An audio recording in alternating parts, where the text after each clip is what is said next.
May screen para hindi dadapuan ng insekto at mga langaw.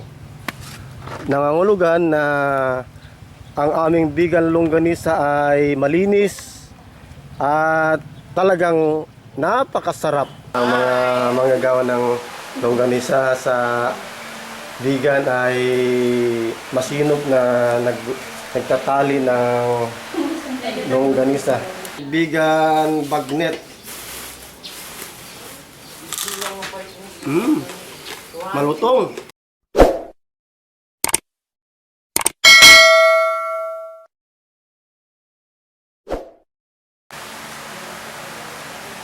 Ito ang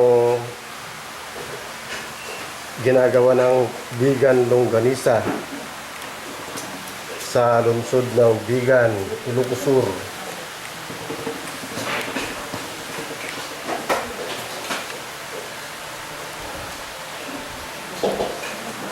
Yan, mga nagiling na karne.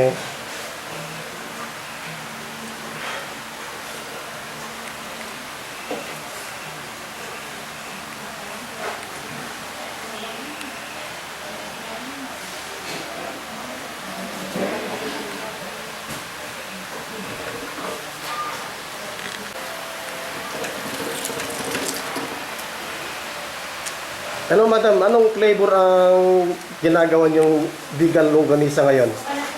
Garlic flavor po, sir. Hindi kayo gumagawa ng mga sweetened longganisa, ganon? Hindi po. Mga ka-YouTube kasi itong bigan longganisa namin ay ginarayo ng mga local tourists mula Manila, mga Visayas, Mindanao, at maging mga dayuhan ay nagpupunta sinasadya ang aming masarap na bigan longganisa sapagkat napakalinamnam talaga at subok na masarap noon pa.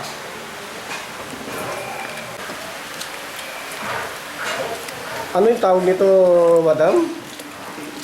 Yung intestine ng baboy. Yun. Yun sa amin sa Ilocano, bagis.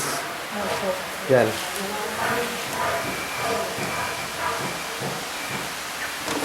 Ganyan ang proseso paglalagay ng karne na ng longganisa mula sa intestine ng baboy.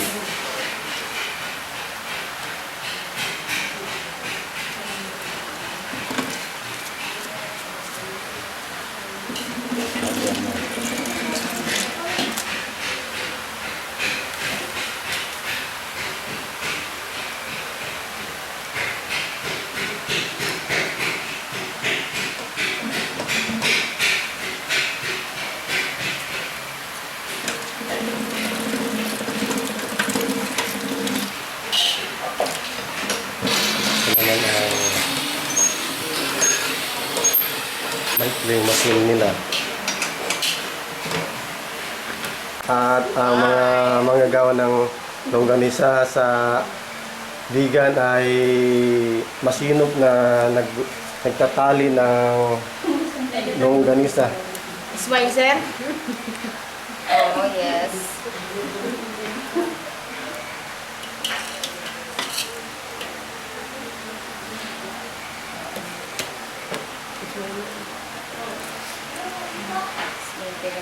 Bakit tayo kalma-kalma? Ayan. Ala, talo! Ano na eh? Kami na.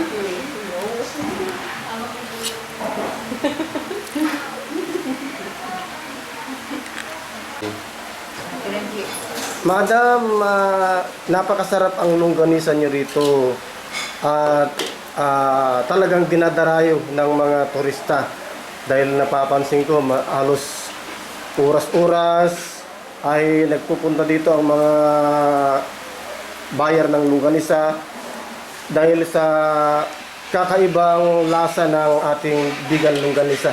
Ano ba ang pinaka the best na sangkap ng bigan longganisa ninyo? Yung bawang sila. Bawang, sapagkat garlic longganisa ngayon. Ano pa mga pinang pasangkap na pampasarap? Soy, paminta soy. susoy at paminta. At sinabi na kanina mga ka-YouTube ay yung pinakasekreto nila ay talagang sekreto na. Sapagkat maintindihan natin yan, baka gagayahin ng iba pang mga gumagawa ng longganisa kasi.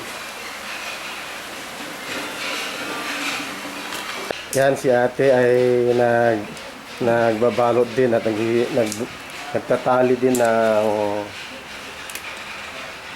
vegan longganisa.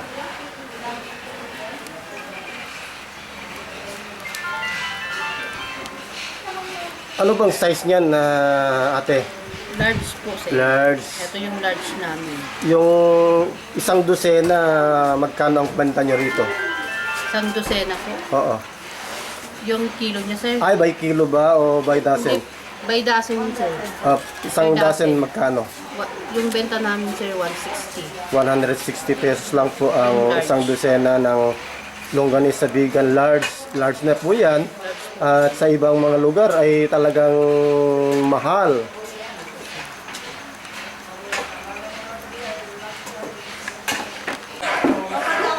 Nya, dami sumunod ka niya. Oo, follow up sir ni sir. Okay.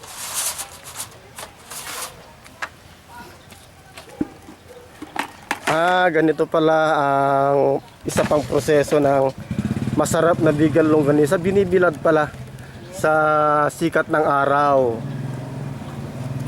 At tingnan nyo mga ka-YouTube, may screen para hindi dadapuan ng insekto at mga langaw. Nangangulugan na ang aming vegan longganisa ay malinis at talagang napakasarap.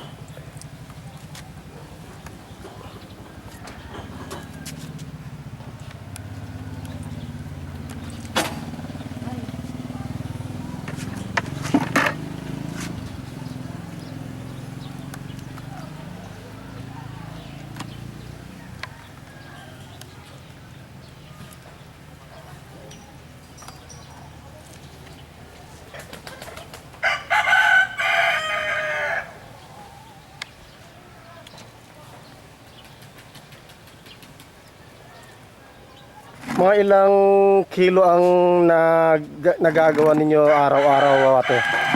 Depende sir, kung maraming tao, mga 400. 400 kilos. So, katumbas na yan ng halos 4 na baboy. Opo.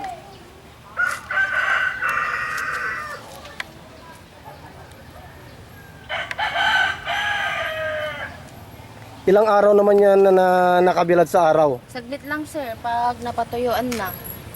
Ayun, kapag ka napatuyuan na, ay pwede nang ibenta, ganon. Pwede nang i-repack po. I-repack, oo. Tapos benta na. Ito bang longganisa ninyo, mga ilang araw naman ang abutin bago mabubulok? Pag wala sarap sir, 3 days travel kasi to. Ayun. Pag naka-freezer po, 7 to 8 months po. Kasi naka-freezer naman po.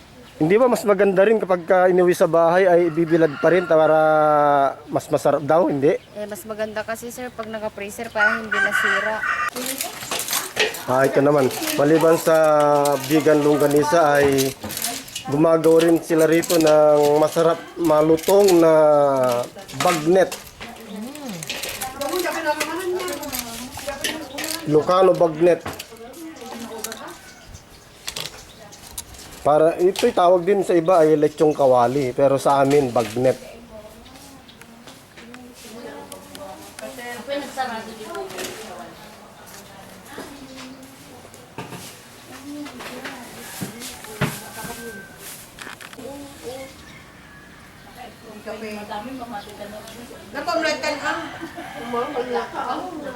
Siya si Madam Manager ng Irmas Vegan Longganisa. Madam, anong araw ba ang maraming turista na bumibili ng inyong napakasarap na vegan longganisa? Sabado at sa Kalinggo po. Karaniwan, anong mga turista ito? Saan nanggagaling mga probinsya, ma'am? Ewan ko kung saan, mga Maynila, lahat. Sa palagay mo, bakit dinarayo nila ang iyong vegan longganisa. Siyempre, masarap. Ayan. Bagong gawa. Bagong loto. Ito po ang vegan longganisa. 168. Sige na lang, mabit ka na. Sige kang tidwa kasotin. Napuna yan, Diyos ko. Ni kung dua kasotin natin. Di mo nasag na. Hindi malasag na. Ito ang vegan bagnet. Sulit lang. Ay, may bata, dua kasolat na lagi. Dahil kami lang gumatang. Dinadayo ng mga turista. Sapon, sir. Eh, so po mong tulatan natin. Kita ka plastic bag tulatan. Sir, mamaya.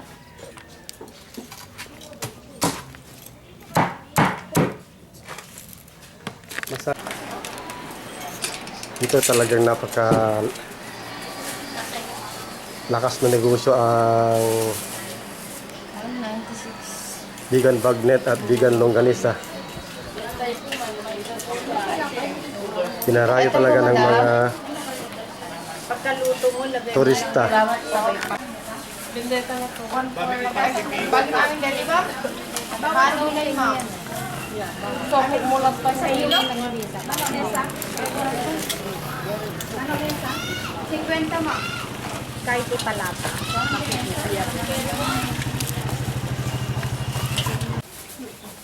Yan ang presyo, 140 pesos per dozen, small, 160 pesos large per dozen. At ang vegan bagnet naman, 1 kilo, 560 pesos. Ayun.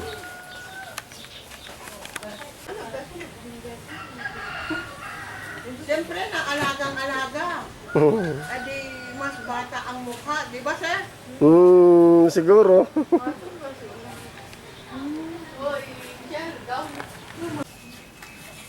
Yan. Tikman natin ang pinagmamalaking vegan bagnet. Malutong. Sarap. Napakasarap na siguro itong isaw-saw sa suka na may sili at bawang. Certified 100%. Masarap ang bagnet ng vegan. Salamat. Ganito naman niluluto ang vegan longganisa.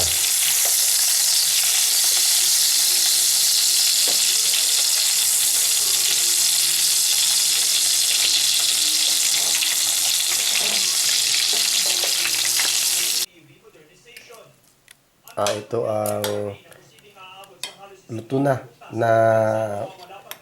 vegan longganisa at napakasarap ng yalo. Isaw-saw sa kamatis, sibuyas o lason na at bagoong. KBL. KBL ang tawag namin dyan.